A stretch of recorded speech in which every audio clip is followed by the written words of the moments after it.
भारतीय इतिहास के सबसे पेचीदा और शायद सबसे ज्यादा बहस वाले विषय पर आज हम चर्चा करेंगे।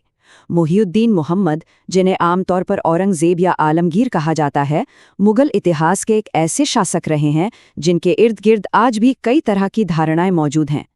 आज हमारी कोशिश रहेगी कि किसी भी पक्ष या विपक्ष में जाए बिना केवल ठोस ऐतिहासिक स्रोतों और तथ्यों के जरिए इस शासक के जीवन और उनकी नीतियों को गहराई से समझा जाए। तो आइए तथ्यों की इस पड़ताल को शुरू करते हैं। आइए सीधे उस बड़े विरोधाभास पर आते हैं जो अक्सर इतिहास के पन्नों से उभर कर सामने आता है। एक ऐसा शासक जिस पर अक्सर मंदिर तोड़ने और जजिया जैसे कर लगाने के आरोप लगते हैं, लेकिन ऐतिहासिक सच्चाई ये भी है कि मुगल इतिहास में सबसे ज्यादा हिंदू प्रशासन का हिस्सा उन्हीं के शासनकाल में थे। है ना हैरानी की बात? आज हम इसी ऐतिहासिक गुत्थी को सिर्फ और सिर्फ स्थापित आंकड़ों के आधार पर सुलझाएंगे। इस चर्चा को हमने 5 अहम हिस्सों में बांटा है। विवादित मुगल सम्राट, सत्ता के लिए उनका खूनी संघर्ष, प्रशासन में हिंदुओं की भूमिका, धर्म, मंदिर और टैक्स से जुड़े विवाद, और आखिर में संस्कृति, मृत्यु और उनकी छोड़ी गई विरासत। तो शुरुआत करते हैं पहले हिस्से से, एक विवादित सम्राट का साम्राज्य को शिखर तक पहुंचाना। औरंगजेब का शासन कोई 10-20 साल नहीं, बल्कि लगभग आधी सदी तक चला, 1658 से 1707 तक। और उनके साम्राज्य का फैलाव सुनिए, 12.5 लाख वर्ग मील। मतलब अपने जीवन काल में उन्होंने मुगल साम्राज्य की सीमाओं को दक्षिण भारत के सुदूर हिस्सों तक धकेल दिया था। हालांकि मराठों ने उन्हें बहुत कड़ी टक्कर दी, लेकिन अगर हम सिर्फ भौगोलिक रूप से देखें तो साम्राज्य का सबसे बड़ा आकार इसी दौरान हासिल हुआ था। अब बढ़ते हैं दूसरे हिस्से की तरफ, सत्ता के लिए खूनी संघर्ष और उनका एक निर्मम शासक के रूप में उदय। देखिए, औरंगजेब की राजनीतिक महत्वाकांक्षा को समझे बिना उनका आकलन करना अधूरा होगा। 1618 में जन्म के बाद उनका बचपन बहुत संघर्ष भरा रहा। पिता शाहजहां के एक नाकाम विद्रोह के कारण युवा औरंगजेब को लाहौर में बंधक बनाकर रखा गया था। शायद इसी डर और संघर्ष ने उनके भीतर खुद को बचाए रखने की एक सख्त भावना भर दी। 1657 में जब शाहजहां बीमार पड़े तो सत्ता के लिए जो हुआ वो इतिहास के सबसे खूनी पन्नों में दर्ज है। उन्होंने अपने सगे भाई दारा शिकोह को फांसी दी, पिता को ही बंदी बना लिया और 1659 में दिल्ली की गद्दी पर बैठे। गद्दी का ये रास्ता पूरी तरह से तलवार की धार पर तय किया गया था। चलिए अब तीसरे हिस्से पर आते हैं, मुगल प्रशासन में हिंदू और इससे जुड़ी रूढ़िवादिता का टूटना। ये आंकड़ा वाकई दिलचस्प है। ऐतिहासिक तथ्य बताते हैं कि औरंगजेब के काल में प्रशासन में हिंदुओं की संख्या बाकी मुगल शासकों के मुकाबले सबसे ज्यादा थी।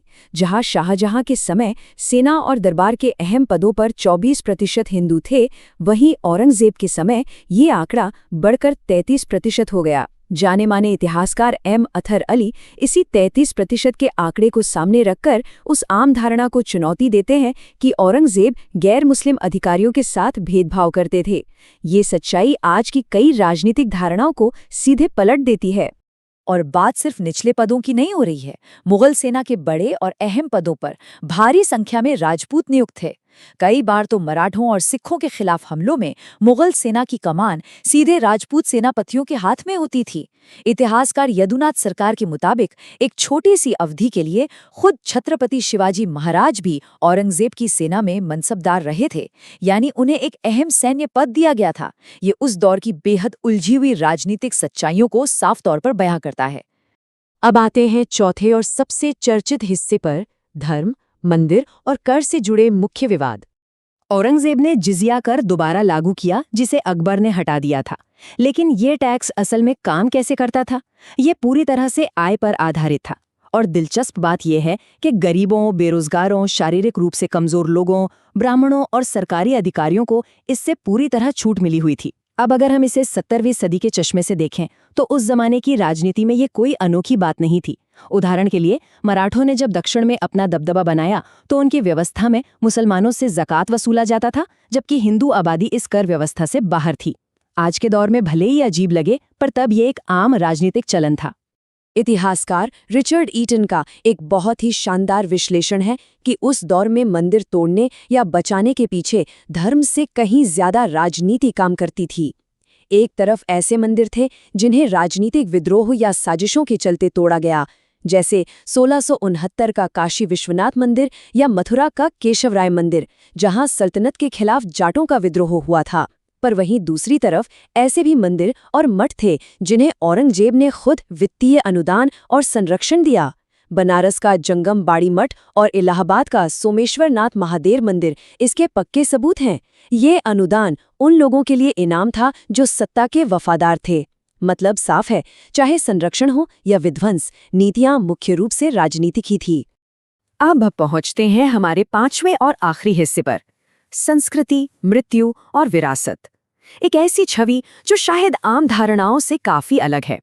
शायद ये बात आपको हैरान कर दे कि औरंगजेब के दरबार में ब्रज भाषा को बाकायदा बढ़ावा दिया जा रहा था।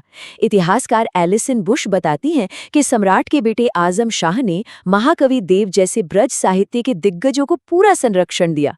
महाकवि वृंद जैसे लोग तो सीधे प्रशासन का हिस्सा थे। माना कि दरबार का आधिकारिक कामकाज फारसी में होता था, लेकिन शासक से लेकर आम दरबारियों के बीच बातचीत का जरिया शुरुआती हिंदी उर्दू ही हुआ करती थी। और इसी बोलचाल से जुड़ा एक बड़ा ही प्यारा किस्सा है। औरंगजेब ने अपने 47 साल के बेटे आजम शाह को एक खत लिखा था। खत में वो पुराने दिन याद करते हुए लिखते हैं कि जब मैंने तुम्हें एक किला तोहफे में दिया था और नगाड़े बजवाए थे तो बचपन में तुम्हें वो आवाज़ बहुत पसंद थी और तुम खुशी से कहते थे, बाबा जी ढन ढन। जरा सोचिए, ये छोटा सा किस्सा एक सख्त सम्राट के भीतर छिपे पिता को तो दिखाता ही है, साथ ही ये भी पक्का कर देता है कि दरबार के सबसे शक्तिशाली लोग आपस में आम हिंदी में ही बातें किया करते थे। अगर हम उनकी छोड़ी गई इमारतों की बात करें तो उनकी स्थापत्य उपलब्धियां आज भी मजबूती से खड़ी हैं। 1673 में लाहौर की मशहूर बादशाही मस्जिद, 1678 में बनी बीबी का मकबरा और दिल्ली के लाल किले के अंदर मौजूद बेहद खूबसूरत मोती मस्जिद, ये सब औरंगजेब के ही दौर की निशानियां हैं जो आज भी उनके शासन की कहानी बयां करती हैं। लेकिन इतने विशाल साम्राज्य और अथाह खजाने के मालिक का अंत कैसे हुआ? औरंगजेब ने अपनी जिंदगी के आखिरी 25 साल दक्षिण भारत में मराठों से उलझने में बिता दिए। 1707 में 88 साल की उम्र में जब उनका निधन हुआ तो उनकी अपनी वसीयत के मुताबिक महाराष्ट्र के खुलदाबाद में उनकी कब्र बनाई गई, और वो भी बिल्कुल साधारण। कोई बड़ा गुंबद नहीं, कोई भव्य मकबरा नहीं। आधी सदी तक इतने बड़े साम्राज्य पर राज करने वाले शहंशाह की कब्र एकदम मिट्टी की और सीधी सादी थी। तो फिर अंत में एक बड़ा सवाल खड़ा होता है जिस पर इतिहासकार आज भी उलझे हुए हैं। एक ऐसा शासक जिसने मुगल साम्राज्य को उसके चरम तक पहुंचाया, प्रशासन में सबसे ज्यादा विविधता लाई, लेकिन साथ ही लगातार युद्धों और सख्त नीतियों से साम्राज्य की जड़ें भी खोखली कर दी। तो क्या औरंगजेब का शासन एक बड़ी महत्वाकांक्षा की जीत थी या फिर हद से ज्यादा पांव पसारने की एक ऐतिहासिक भूल? ये एक ऐसा सवाल है जो इतिहास को बिल्कुल नए चश्मे से देखने पर मजबूर कर देता है। तथ्यों पर आधारित इस चर्चा में हमारे साथ जुड़ने के लिए आपका बहुत बहुत धन्यवाद।